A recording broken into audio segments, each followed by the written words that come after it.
어제 진행된 캘리포니아주 예비선거에서 존리 LA 12지구 시의원이 재선에 성공했습니다. 3선에 나선 미셸 박스틸 연방 하원 의원과 영김 연방 하원 의원은 나란히 본선 진출을 확정지었습니다. 뉴욕시가 급증하는 지하철 범죄에 따라 주방위군과 경찰 병력을 투입해 치안 강화를 위한 불신 검무를 실시한다고 밝혔습니다. 필라델피아의 한 버스 정류장 인근에서 총격이 발생해 10대 청소년 8명이 부상을 입는 사건이 발생했습니다.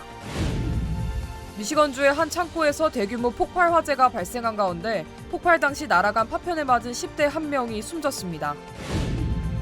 미국의 저가 매장에서 판매되는 계피 가루에서 납 중독 위험성이 발견됐습니다. 여러분 안녕하십니까? 3월 6일 첫 소식입니다. 공화당의 대선 후보 경선에선 니키 헤일리 전 유엔 대사가 후보 사퇴를 선언했습니다. 올해 11월 대선은 바이든 대통령과 트럼프 전 대통령의 재대결로 확정됐습니다. 워싱턴에서 왕종명 특파원입니다. 중도에 사퇴하지 않겠다던 헤일리 전 대사의 대선행 일주가 끝내 멈추었습니다. 15개 주가 동시에 경선을 치른 슈퍼 화요일에 14개 주에서 패한 직후 헤일리 전 대사는 이제는 중단할 때라며 후보 사퇴를 공식 발표했습니다. I am filled with the gratitude for the outpouring of support we've received from all across our great country.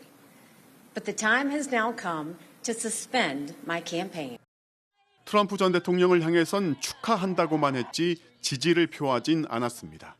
대신 최고의 정치는 등을 돌리는 게 아니라 끌어안는 거라면서 강경 보수를 넘어선 지지세 확보를 조언했습니다.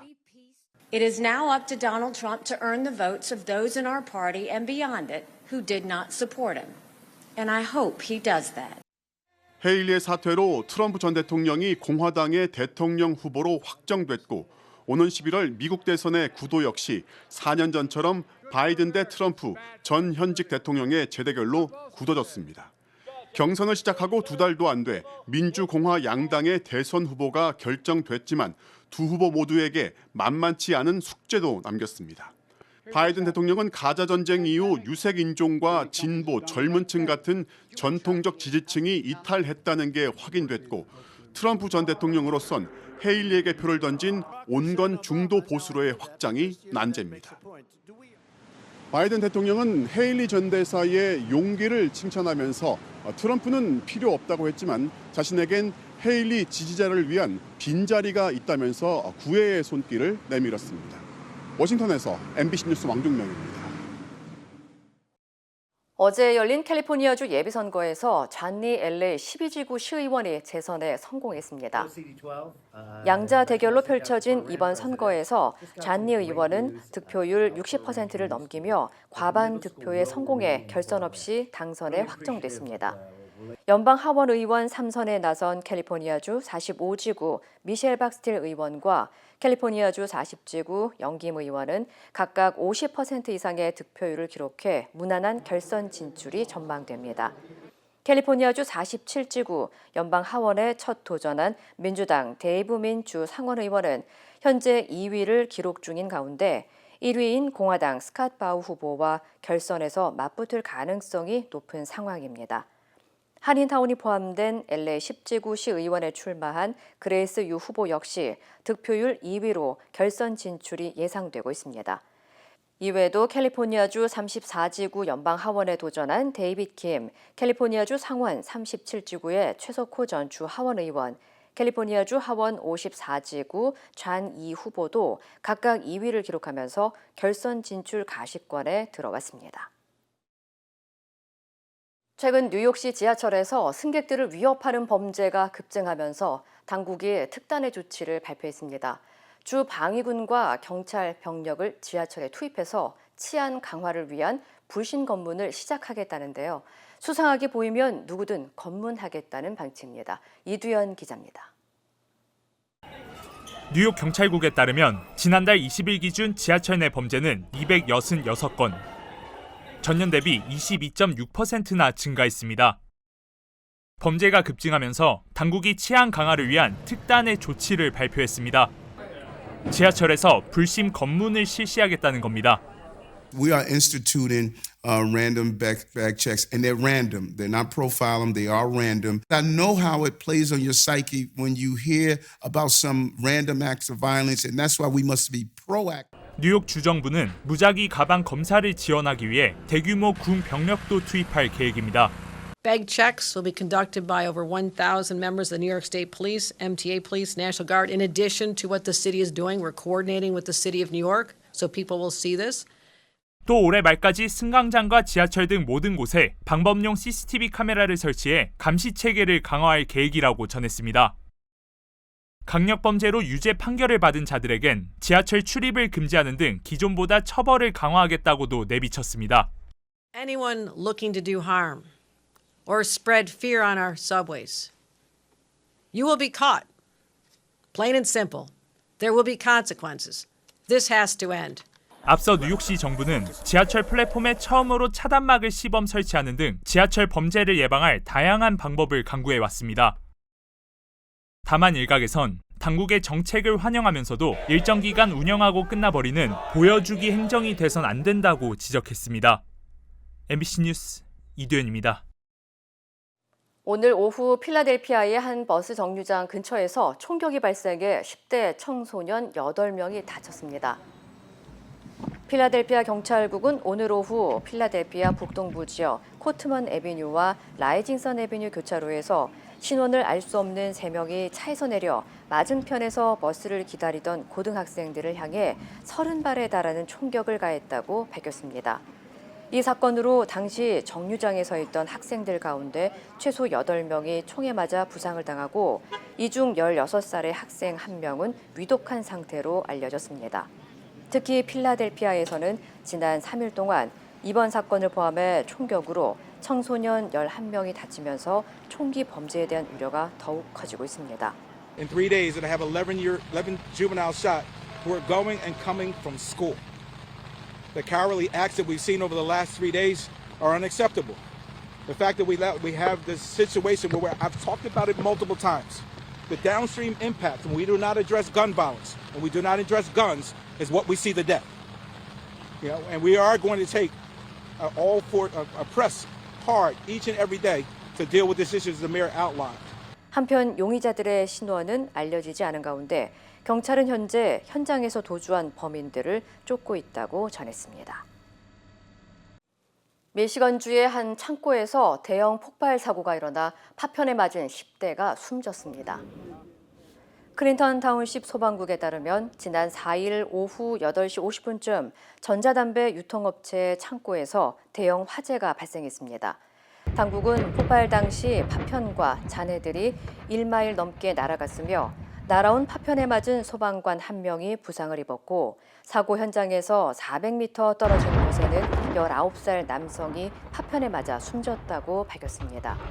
이 남성은 잔해물에 얼굴 옆면을 맞아 부상을 입어 인근 병원으로 이송됐지만 결국 목숨을 잃은 것으로 확인됐습니다.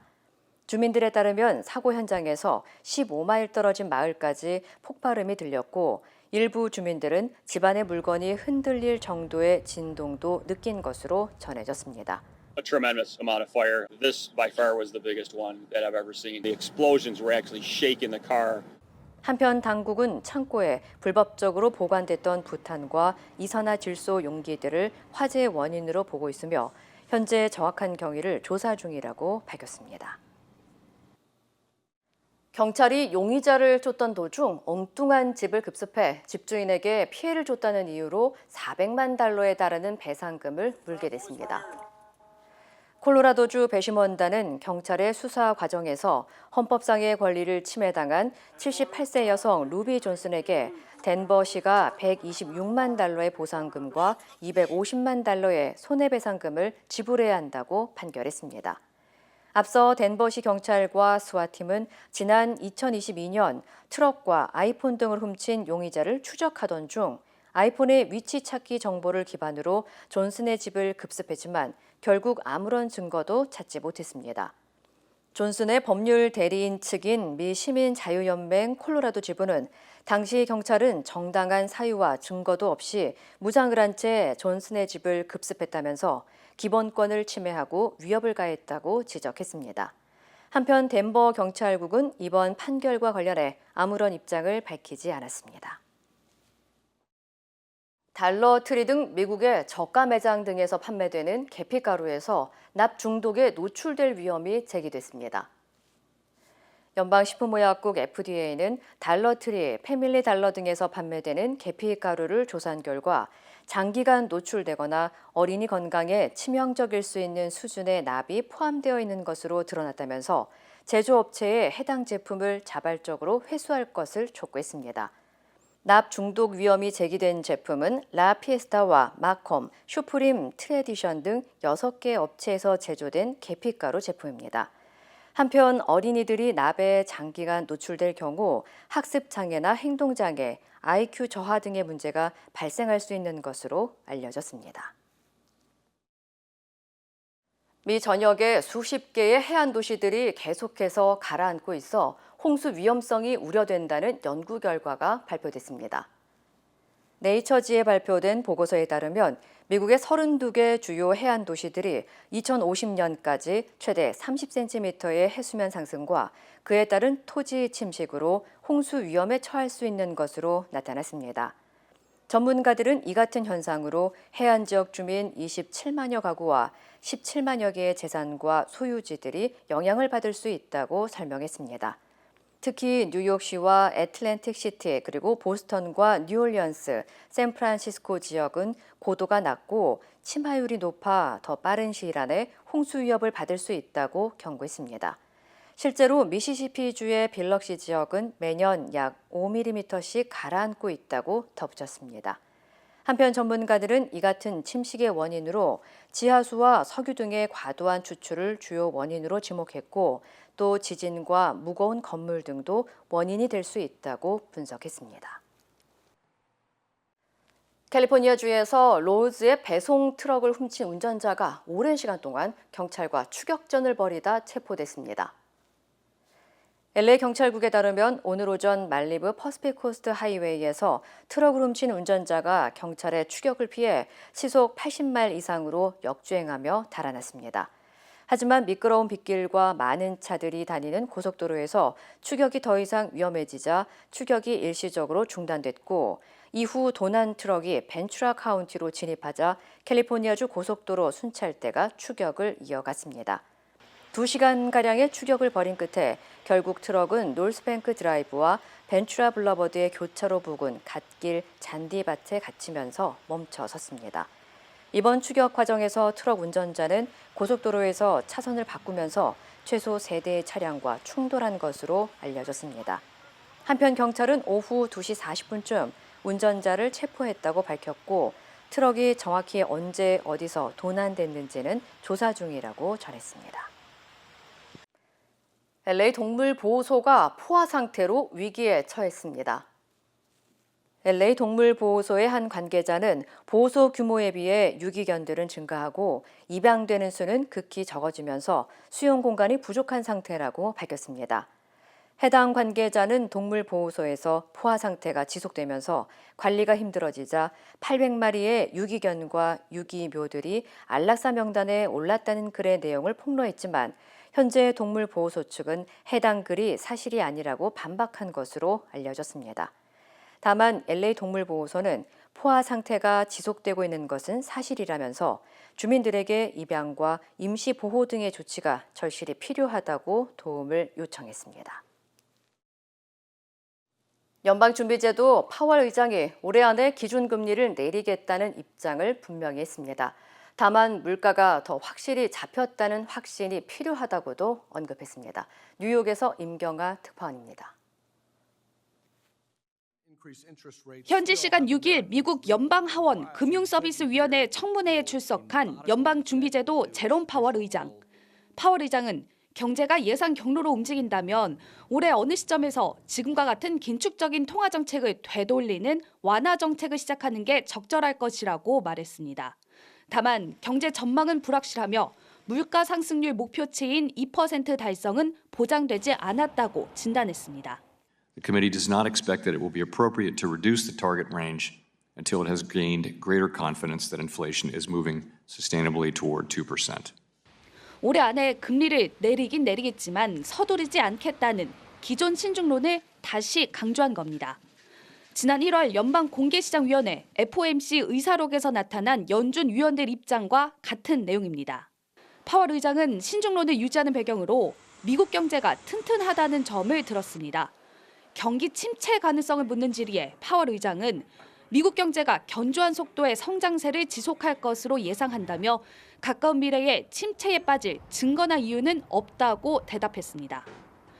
파월 의장이 예상대로 기존 입장을 다시 밝힌 데다 오늘 발표된 민간 고용 지표가 예상보다 부진하게 나오자 시장은 안도감을 보였습니다.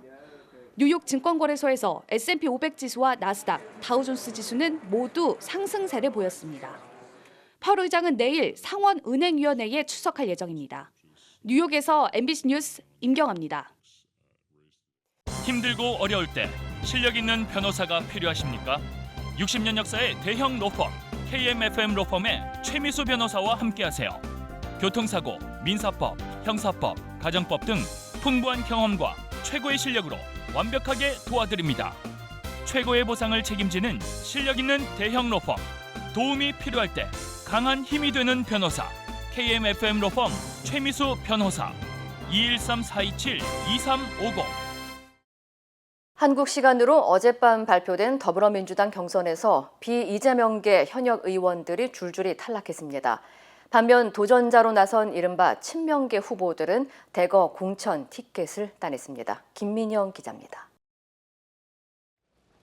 민주당 3선 박광원 전 원내대표가 당내 경선에서 탈락했습니다. 지난해 이재명 대표 체포동의안 가결 사태로 원내대표직에서 물러난 박 의원은 자신의 지역구 경기 수원정에 도전한 김준혁 한신대 교수에게 공천장을 내줬습니다. 민주당 전략기획 부위원장을 맡고 있는 김 교수는 대표적인 원우의 친명계 인사로 꼽힙니다. 서울 은평을에서도 비명계 재선 강병원 의원이 김우영 전 은평구청장에게 패했습니다. 친명계 원우의 조직 더민주 전국혁신회의 상임대표인 김 전 구청장은 강원 도당위원장 신분으로 은평을에 공천을 신청해 논란이 됐지만 경선에서 승리했습니다. 현역 의원 평가 하위 10%에 포함돼 감점을 받은 경기 성남중원 윤영찬 의원과 경기 남양주을 김한정 의원은 나란히 비례대표 이수진, 김병주 의원에게 밀렸습니다. 또 서울 광진갑 전해숙 의원과 경기 용인병 정춘숙 의원 역시 친명계 이정헌 전 JTBC 앵커와 부승찬 전 국방부 대변인에게 각각 공천을 내줬습니다. 다만 3자 경선으로 치러진 서울 강북을에서는 하위평가 10%에 포함됐던 박용진 의원이 정봉주 당 교육연수원장과 결선을 치르게 됐습니다. 박용진 후보와 정봉주 후보 사이의 결선 투표는 가감산을 동일하게 적용한다고 합니다. 반면 친명계 의원 중에서는 전북 군산 김제 부안갑에 도전했던 김의겸 의원이 현역 신영대 의원을 넘지 못하고 탈락했습니다. 비명계 현역 의원들이 친명계 도전자들에게 줄줄이 밀려나면서 당내 계파 갈등이 재점화할 가능성에 무게가 실립니다. 이런 가운데 민주당을 탈당한 홍영표 의원은 설훈, 김종민 의원과 새로운 미래와의 협력 방향을 밝히겠다고 예고했습니다. MBC 뉴스 김민영입니다. 국민의힘에서는 대구와 서울, 강남 같은 텃밭에서 현역 의원들이 대거 탈락하면서 막판에 반발이 나오고 있습니다. 김건희 여사 특검법 부결을 마무리하고 발표한 게 아니냐는 해석에 대해서는 일축했습니다. 손하늘 기자입니다. 박근혜 전 대통령의 최측근 유영하 변호사에게 밀려 경선도 없이 컷오프된 대구 달서갑 홍석준 의원이 공개 반발했습니다. 정말 비통한 심정으로 오늘 이 자리에 섰습니다. 공정한 시스템 공천 대원칙이 저는 깨졌다고 생각합니다. 고동진 전 삼성전자 사장 전략공천으로 탈락한 서울 강남병 유경준 의원은 당에 이의 신청을 했습니다. 경쟁력 조사 1위인데도 탈락한 데 대해 친유승민계로 여겨져 불이익을 당한 게 아니냐는 해석도 나왔습니다. 숨은 뜻은 제가 알 수가 없고 고동진 전 사장이란 분이 그거 면접을 들어갔다 해서 그때 이건 뭐가 잘못되는구나. 국민 추천제 지역구로 지정돼 사실상 공천 배제된 현역 의원들의 반발은 이어졌습니다. 울산 남구갑 이채익 의원은 국민의힘이 저를 버렸다, 승리해서 복귀하겠다며 무소속 출마 뜻을 밝혔고, 대구 동구갑 유성걸 의원도 지도부를 만나겠다며 당사를 찾았습니다. 공교롭게도 김건희 여사 특검법 등 이른바 쌍특검법이 부결된 후 밀어놨던 여당 막바지 텃밭 공천에서 현역 의원 컷오프가 대거 발표됐습니다. 국민의힘 공천관리위원회는 공천 배제된 후보들의 경쟁력이 당 지지율보다 낮았다는 사실까지 공개하면서 시스템 공천에 따라 하다 보니 그렇게 됐을 뿐이라고 했습니다. 특검법 재의결하는 그 날짜를 야당에서 잡았기 때문에 우리는 그냥 그 시스템대로 시기에 따라서 이렇게 쭉 해오다가 지금 막판에 현역 컷오프가 많아졌어요. 공천 막바지 당내 반발이 터져 나온 가운데 공천이 곧 당선으로 여겨지는 텃밭에서 국민 추천제로 누굴 채워 넣는지를 두고도 갈등은 커질 수 있어 보입니다. MBC 뉴스 손아래입니다. 윤석열 대통령이 직접 중대본 회의를 주재해 의사들의 집단 행동에 대한 엄정 대응 방침을 다시 한번 확실했습니다. 의사협회는 정부가 대화 시도조차 없다며 총선용 정책이라고 맹비난했고, 의대 교수들까지 집단 행동 움직임을 보이고 있습니다. 지윤수 기자입니다. 윤석열 대통령이 의대 2,000명 증원 발표 이후 한 달 만에 중대본 회의를 처음 주재했습니다. 윤 대통령은 대학들의 증원 신청 규모가 3,400명에 이른다며 증원 필요성을 거듭 강조했습니다. 지금 의료 현장의 혼란이 역설적으로 의사 수 부족을 입증하고 있다고 생각합니다. 윤 대통령은 의사 집단 행동에 대응하기 위해 대체 인력 지원 등의 예비비 1,285억 원을 투입하겠다고 밝혔습니다. 그러면서 국민의 생명과 안전에 대한 책임을 방기한 의사들에 대해 합당한 조치를 취하겠다고 밝혀 의료계와의 대화나 타협 가능성을 사실상 일축했습니다. 의사협회는 즉각 반발했습니다. 의대 증원이 총선용으로 급작스럽게 추진되고 있다면서 물러서지 않겠다고 밝혔습니다. 4월 총선을 앞두고서 포퓰리즘식으로 무자르듯이 그냥 2,000명 의대 정원 증원을 말씀하셨기 때문에 이거는 도대체 올바른 정책이 아니다. 전공의들 사이에서는 정부가 제대로 된 대화를 시도조차 않고 있다는 비판이 나왔습니다. 필수의료 패키지 관련해가지고는 뭐 다 대화할 수 있다. 하지만 2,000명은 절대 안 돼. 근데 대화하자. 그러면 뭘 대화하자고 하시는 건지 잘 모르겠습니다. 정부가 미복귀 전공의들에게 무더기 면허 정지 처분을 예고하자 교수들도 반발에 나섰습니다.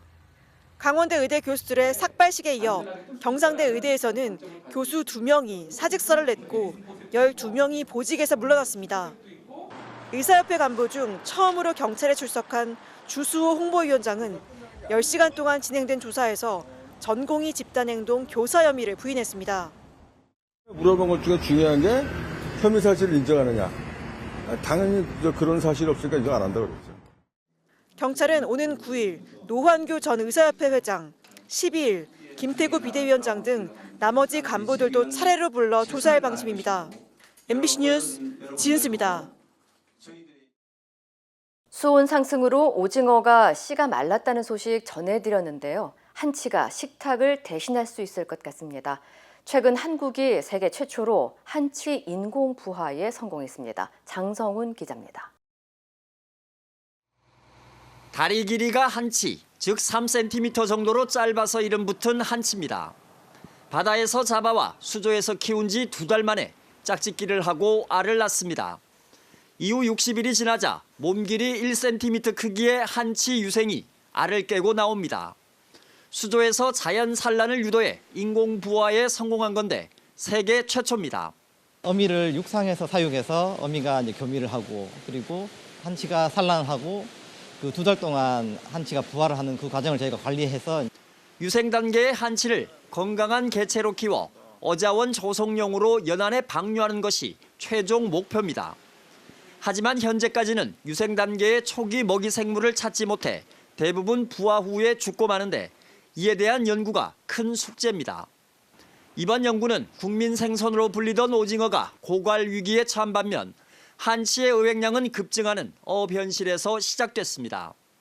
실제 최근 10년 새 오징어 어획량은 경북에선 6분의 1, 전국적으로도 4분의 1로 급감했고 한치 어획량은 일부 지역이지만 20배 수준으로 급증했습니다. 살오징어로 불리는 일반 오징어는 과거 일본에서 인공 부화에는 성공했지만 역시 유생 단계의 초기 먹이 생물을 찾지 못해 어린 개체를 대량 생산하는 데는 실패했습니다. MBC 뉴스 장성훈입니다. 멕시코 현대사에서 최악의 인권 침해와 폭력 사건으로 꼽히는 대학생 실종 사건과 관련해 책임자의 엄벌을 촉구하는 시위대가 대통령궁 내부로 난입했습니다. 관련 소식 전해드립니다. 차량 한 대가 건물로 돌진해 출입문을 부숩니다. 시위대가 아침 회의 중인 멕시코 대통령을 만나겠다며 연방전력청의 차량을 빼앗은 뒤 입구로 돌진한 건데요. 대통령궁 보안대는 건물로 들어온 시위대를 최루가스 등을 동원해 해산한 뒤 바리케이트를 설치했습니다. 시위대는 10년 전 발생한 대학생 43명 실종 사건에 대한 수사와 관련자 처벌 촉구 의견을 대통령에게 전달하기 위해 이러한 일을 벌였는데요. 지난 2014년 아요파치나 교대생들이 지역 교사 처우 개선을 요구하는 집회에 참석하려고 버스를 타고 가던 중 경찰의 총격을 받아 일부가 사망하고 43명은 실종된 사건이 일어났습니다. 관련자들이 줄줄이 기소돼 법정에 섰지만 대부분 무죄로 풀려난 상태입니다. 방글라데시 한 의과대학에서 수업 도중 총격 사건이 일어났습니다. 현지 시간 4일 방글라데시 중북부 지역의 한 의과대학에서 강사가 법의학 수업 도중 언쟁을 벌이던 학생에게 권총을 쏜 건데요. 3학년인 학생은 오른쪽 다리 허벅지에 총상을 입고 학내 병원에서 수술을 받았지만 생명에는 지장이 없는 상태입니다. 경찰은 강사가 학생과 다투다 화를 참지 못해 범행한 것으로 보이며 강사의 SNS에서 총기 관련 영상을 발견했다고 밝혔고요. 학생들은 문제의 강사가 권총으로 학생들을 위협한 적이 여러 차례 있었다고 말했습니다.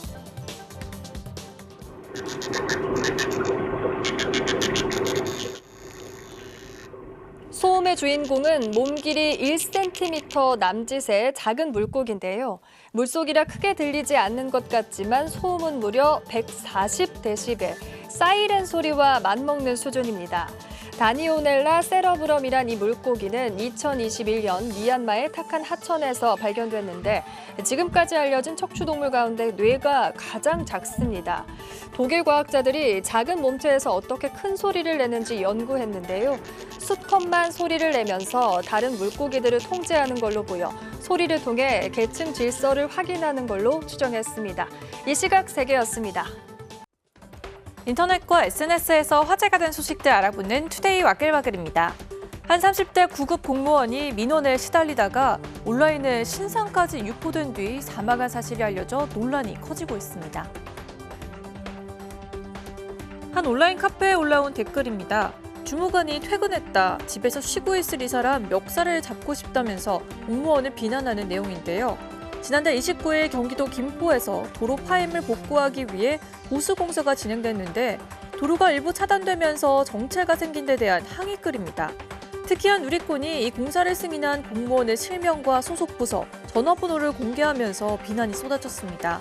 그런데 지난 5일 오후 인천의 한 도로에 주차된 차량에서 이 공무원이 숨진 채 발견된 것인데요. 공무원 노조 측에 따르면 해당 공무원은 계속된 항의 전화로 정신적 고통을 받은 것으로 전해졌습니다. 경찰이 민원인들의 항의와 공무원 사망 간의 인과관계가 확인되지 않았다고 밝혔지만 누리꾼들은 분노했습니다. 서희초 교사가 악성 민원에 시달리다 숨진 사건이 얼마 안 됐는데 같은 일이 또 벌어졌다면서 신상을 유포한 것도 모자라 공무원에게 인신공격을 가한 사람들을 비난했고요. 비난 댓글이 올라온 온라인 카페 운영자는 단순한 민원성 게시물로 판단해 신상 털기와 마녀 사냥식 댓글을 인지하지 못했다고 사과하며 다시는 이런 일이 일어나지 않도록 주의를 기울이겠다고 고개를 숙였습니다. 김포시는 사망한 공무원의 신상을 유포하고 악성 댓글을 단 누리꾼들을 고발할 방침이라고 밝혔습니다. 수도권의 한 고속도로 휴게소 화장실 천장입니다. 그런데 이게 뭔가요? 유리로 된 천장에 화장실 내부의 모습이 훤히 비칩니다. 글쓴이는 지난달 24일 10살 아들과 함께 이 휴게소 화장실을 들렀는데요. 아들이 천장에 아빠 모습이 보인다고 해 위를 올려다보니 자신의 모습이 천장 유리에 선명하게 반사되고 있었다고 합니다. 지난달 7일 개통한 이 휴게소의 화장실은 햇빛이 잘 들어오도록 유리 천장을 설치했는데 낮에는 햇빛 때문에 내부가 안 보이지만 밤에는 저렇게 화장실 내부가 비치는 문제가 생긴 겁니다. 이 같은 사실이 알려지면서 국토교통부는 우선 불투명 시트지를 붙여 반사를 막도록 지시하는 한편 다른 휴게소 화장실에도 이런 일이 있는지 조사해 추가 조치할 방침이라고 밝혔습니다. 이번에도 휴게소 관련 뉴스인데요. 13,000원짜리 휴게소 제육볶음 근황이라는 제목으로 온라인 커뮤니티에 올라온 사진입니다. 제육볶음과 밥, 국에 김치, 깍두기, 마늘 장아찌 몇 조각뿐이죠. 글쓴이는 13,000원짜리 휴게소 제육볶음이라는데 이거 식기와 받침대가 포함된 가격이냐며 휴게소 음식을 잘 안 먹어봐서 잘 모르겠다고 적었는데요. 이를 본 많은 누리꾼들은 음식량에 비해 가격이 너무 비싸다. 휴게소에서 음식 사 먹기 겁난다는 반응을 보였고요. 국밥도 10,000원인데 인건비에 재료값 따지면 비싼 게 아니다. 양이 적어도 맛있으면 괜찮다는 의견도 있었습니다. 개를 키우는 사람들이 많아지면서 반려견 에티켓도 중요해지고 있는데요. 한 여성이 반려견 배설물이 담긴 봉투를 가게 앞에 투척하는 모습이 공개돼 누리꾼들의 공분을 사고 있습니다. 한 여성이 반려견과 함께 카페 앞으로 다가옵니다. 그런데 손에 쥐고 있던 뭔가를 가게 앞에 떨어뜨리곤 아무렇지도 않게 카페 안으로 들어가죠. 한 자영업자 커뮤니티에 올라온 영상인데요. 경기 남양주에서 카페를 운영하고 있다는 글쓴이는 별별 고객을 만나봤지만 대놓고 이렇게 본인 강아지 배변 봉투를 던지고 커피 사러 들어온 손님도 있더라면서 CCTV 영상을 공개했습니다. 그러면서 어떻게든 신고에 잡아보겠다며 고객 카드 내역을 파악 중이고 국민신문고 앱을 깔아 신고도 했다고 밝혔는데요. 누리꾼들은 너무 몰상식하다. 저런 사람들 때문에 애꿎은 반려인들까지 욕먹는다면서 여성을 비난했습니다. 체육관에 엎드린 학생들이 다른 학생들의 발을 핥고 있습니다. 지난달 29일 미국 오클라호마주의 한 고등학교에서 진행된 이른바 발가락 핥기 챌린지인데요. 체육관 바닥에 엎드린 학생들이 다른 학생의 상대방 발가락에 묻은 땅콩버터를 핥아 먹는 게임이었습니다. 알고 보니 단순한 게임이 아닌 지역 카페를 돕기 위한 모금 행사 중의 하나였는데요. 이 행사로 약 15만 달러, 2억 원이 넘는 성금이 모였다고 합니다. 하지만 SNS에 영상이 공개된 후 논란이 일었는데요. 아무리 취지가 좋다고 해도 너무 역겹다. 저 정도면 아동학대이자 성학대라며 행사를 기획한 학교를 비난하는 목소리가 높아졌고요. 결국 오클라호마 당국이 학교에 대한 조사에 들어갔다고 합니다. 투데이 와글와글이었습니다.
네, 정정 보도를 하나 전해드립니다. 지난 4일 월요일 뉴스에서 한인 2명이 스스로 목숨을 끊은 사건 전해드리면서 LA 한인타운 같은 아파트에서 발생했다고 언급했습니다.